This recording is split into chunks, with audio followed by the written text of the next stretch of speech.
Alors qu'il y a quelques années, on avait des églises de la sainteté, à l'ancienne mode. On tenait ferme pour Dieu et pour la droiture. Les femmes s'habillaient et se comportaient comme des dames. Les hommes s'habillaient et se comportaient comme des hommes. Les gens allaient à l'église le dimanche matin.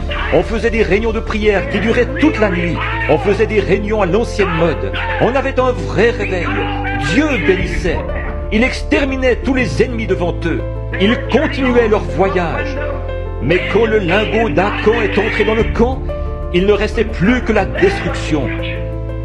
Nous sommes en mort, Dieu en route, Dieu tient sa parole. L'heure du test est venue, l'heure du test est venue pour l'église luthérienne, l'heure du test est venue pour l'église méthodiste, l'heure du test est venue pour l'église pentecôtiste. Elle vient pour chaque église, elle vient pour chaque personne, l'heure du test. Il n'y a qu'un moyen pour vous de savoir que vous êtes dans le vrai. Tenez-vous-en au plan éternel de Dieu. Tenez-vous-en à la parole. Ce que Dieu dit, dites, c'est juste. N'acceptez rien de moins, ni rien de plus.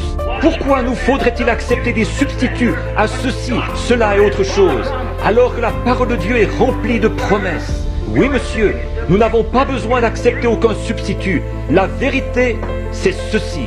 Dieu tient sa parole, peu importe combien elle peut sembler déraisonnable.